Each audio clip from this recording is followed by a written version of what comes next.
Har Har Mahadev. Hello નમસ્કાર ને હું છું તમારો પ્રિય બંટી। આજે હું આવી ગયો છું ભાવનગરમાં તખતેશ્વર મહાદેવના મંદિરે અને આમની જે થોડીક માહિતી હું તમને આપીશ મંદિરની। અને આજે આવી ગયા છે મારા મિત્ર બે, આ છે ભાવેશભાઈ અને આ છે રોનકભાઈ। તો મારી સાથે આજે આવેલા છે કે હાલો આજે આપણે ત્યાં જઈએ। તો આ છે જે તખતેશ્વર મહાદેવ મંદિરનું જે ગેટ છે અંદર જવાનો, અને અહીંથી અમે અંદર જઈએ છીએ।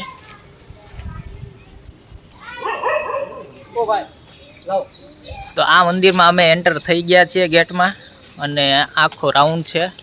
અને આ મંદિર વિશે થોડી ઘણી મને જે માહિતી છે એ હું તમને આપું છું કે 125 કે 130 વર્ષ જૂનું આ મંદિર છે, અને ઉપર 260 ફૂટ ઊંચું ટેકરી ઉપર આ મંદિર છે મહાદેવનું। તો હવે આપણે ઉપર ટેકરી ઉપર ચડીએ છીએ। ગાડી જેવો રસ્તો છે, પબ્લિક હોય તો રસ્તો બંધ કરી દેશે ગાડીઓ માટે, પણ હાલ તો અત્યારે કોઈ પબ્લિક નથી એટલે ગાડી જ આવે છે। આપણે ગાડી બહાર મૂકેલી છે કારણ કે હાલવાની મજા આવે છે, અને આ વ્યૂ જોવો તમે કેવો મસ્ત છે। અને અહીંયા શ્રાવણ મહિનામાં અને દર સોમવારે ભાવિ ભક્તોની ભીડ બહુ જ લાગે છે। શિવરાત્રિમાં પણ બહુ ભાવિ ભક્તોની ભીડ હોય છે। તો હું તમને ઉપરથી બતાવું। અને આ જો અહીંયા બધે પેન્ટિંગ કરેલા છે દિવાલે, તમે એક પેન્ટિંગ તમે ફરતે આખા ફરતે ગોળ સર્કલ છે, હું તમને હમણાં બતાવું। ગોળ સર્કલ છે એમાં,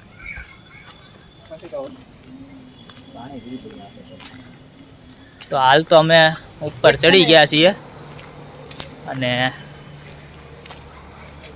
આ મિત્ર આપણી હારે છે, આ દાદરા છે, અહીંથી ચડવાનું છે।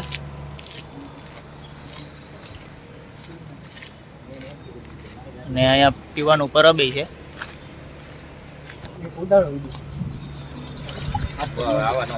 જો પાણી પીએ છીએ, પ્રસાદી તો લેવી જ જોઈએ મહાદેવની। આપણે પણ પ્રસાદી લઈએ, આપણો વારો આવે તો આ બે પહેલાં પી લે અને પછી આપણે પણ પાણી પી લઈએ।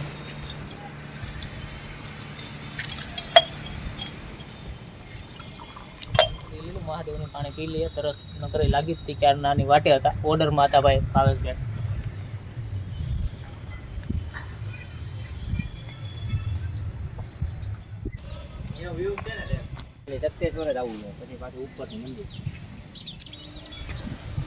આ મંદિર એક અમારા ભાવનગર સ્ટેટના જે રાજા તખ્તસિંહજી એના દ્વારા બનાવવામાં આવેલું છે। 1818ની સાલમાં લગભગ આ બનાવવામાં આવેલું છે। અને આની સામે એક જે જવાહર મેદાન આવેલું છે, ત્યાં આગળ આર્મીની બટાલિયન રહેતી। એ આર્મીની બટાલિયન ત્યાં આગળ ફાયરિંગની એવી પ્રેક્ટિસ કે એવું કરતા હતા। આ બહુ જૂના જમાનાની વાત છે। અને એ જે ત્યાં આગળ ફાયરિંગ એવું કરે એટલે સવારમાં દરરોજ મહાદેવના ત્યાં આગળ દર્શન કરતા એવી આપણને વાત જાણવા મળેલી છે।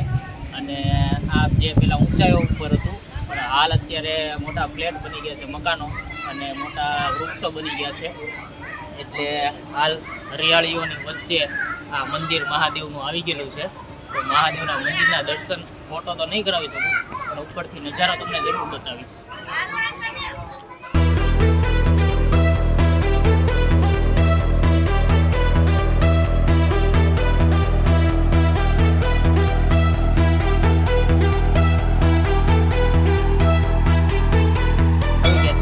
નજારો જે છે એ તમે જોવો છો, લીલોતરી છે, ઝાડ છે, આ ફ્લેટ બની ગયેલા છે, બરોબર છે।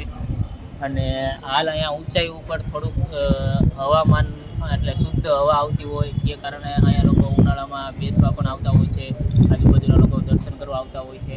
અને બહુ એટલે બહુ આ પૌરાણિક મંદિર છે, બહુ જૂનું મંદિર છે, અને અહીંયા આગળ બહુ ઘણી બધી વાસ્તવિકતા છે, અને બહુ એટલે બહુ જ જૂનું મંદિર છે। તો આપણું તમે જુઓ છો, ફરતે તમને બતાવી શકું, આ આખું તમે જુઓ ફરતે જુઓ, આખો ફરતે રોડ છે, બરોબર છે। અને આ ફરતે હમણાં હું તમને નીચે લઈ જાઉં છું, નીચે આખો રોડ ફરતે ગાડીમાં ફેરવું છું કે કઈ રીતનું આ આખું ફરતે છે। અને વચ્ચે મંદિર છે ટેકરી ઉપર, પેલા ઊંચામાં ઊંચું જ આ મંદિર હતું, આથી ઊંચું કંઈ ફ્લેટ નહોતો કે કંઈ વૃક્ષ નહોતું, પણ હાલ જમાના પ્રમાણે એટલા ફ્લેટ બની ગયા છે ને એટલા વૃક્ષો પણ થઈ ગયા છે, એટલે મધ્યમાં આવી ગયું છે।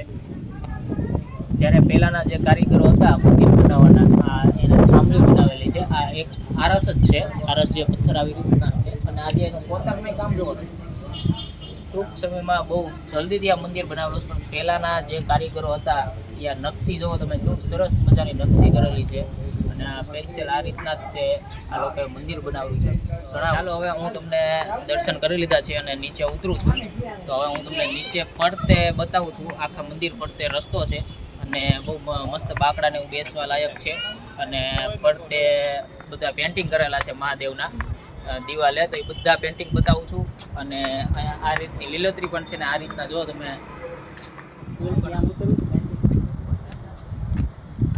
બજરંગદાસ બાપાની મઢુલી પણ છે, તો એ હું તમને બતાવું કે ક્યાંથી રસ્તો છે. અને ત્યાંથી એક પણ ઉપર આવવાનો રસ્તો છે, એક આ બાજુથી છે જે વાઘાવાડી રોડ બાજુથી છે, અને એક જે કાળુભા રોડથી અંદર આવો ને જે તમે રસોઈ હોટલની સામે, ત્યાંથી પણ એક રસ્તો છે તખતેશ્વર મંદિર મહાદેવ આવવા માટે. બાપા સીતારામની જે મઢુલી છે નીચે એ તરફ જવાનો રસ્તો છે. અહીંયા આગળ દાદરા છે અને અહીંથી પણ ઉપર તમે આવી શકો છો તખતેશ્વર મહાદેવ મંદિરે. આ ગેટ પણ છે અને આપણે વાઘાવાડી રોડ પાસે પણ એક ગેટ છે. અને અહીંથી સીધા જે મઢુલી તરફથી તમે સીધા આવો એટલે અહીંથી સીધો જો આ દદરો છે એ તખતેશ્વર મહાદેવ મંદિરે જાય છે અને ઉપર જઈને તમે મહાદેવના દર્શન કરી શકો છો. કદાચ તમે આ રસ્તેથી આવ્યો તો અહીંથી નીચે ઉતરીને પણ બાપા સીતારામના દર્શન કરી શકો છો. અને હું હવે તમને બતાવું છું, બાઇકમાં તો નથી જવું, ચાલીને જશું તો બહુ મજા આવશે. એટલે તમને આ બધા પેન્ટિંગ છે, આ નજારા છે જે છે ને એ અહીંથી ફરીને ચાલીને બતાવીએ છીએ અમે. તો ચાલો હવે તમને બતાવું, મહાદેવના જાત જાતના પેન્ટિંગ છે.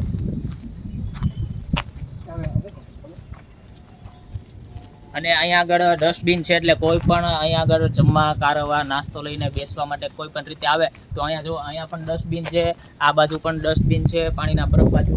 એટલે ડસ્ટબિનમાં જ કચરો નાખો, મંદિરમાં કોઈ ગંદકી કરવી નહીં.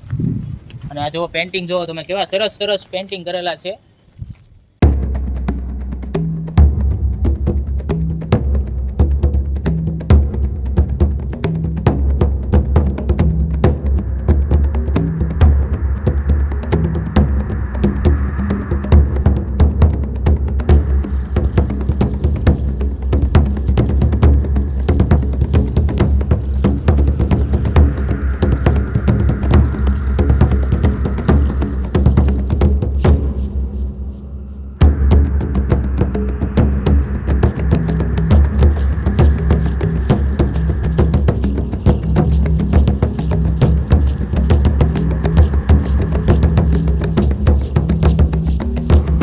જે બતાવ્યું આ આખું પેન્ટિંગ ગોળ સર્કલ ફરતે, આપણે અહીંયાથી આવેલા હતા, આખું સર્કલ ફરીને અહીંયાથી આવ્યા અને આપણે જ્યારે એન્ટર થયા દર્શન કરવા માટે ગયા ત્યારે આપણે અહીંથી ગયા હતા. એટલે અહીંથી ઉપર તમે જે ઢાળ ચડો એટલે 50 મીટર જેવું, એટલે ડાબા હાથ ઉપર દાદરો આવે એ મેં તમને બતાવ્યું. અને અંદર આવતા પહેલાં ખોડિયારમાંનું મંદિર આવે છે, જે વાઘાવાડી રોડથી તમે અંદર આવશો તો સૌથી પહેલાં ખોડિયારમાંનું મંદિર આવશે. અને પહેલી સાઈડથી મેં તમને કીધું કે રસોઈ હોટલ છે, ત્યાં આગળથી તમે અંદર આવશો સામેના ખાંચામાં તો તમને સૌથી પહેલાં બજરંગદાસ બાપાની મઢુલી આવશે, ત્યાંથી પણ ઉપર આવી શકો છો. અને ફરી પાછો રસ્તોય છે, બાજુમાં જ રસ્તો છે, અહીંથી આવું તો અહીંથી આવી શકો છો. એટલે 2 ગેટ છે.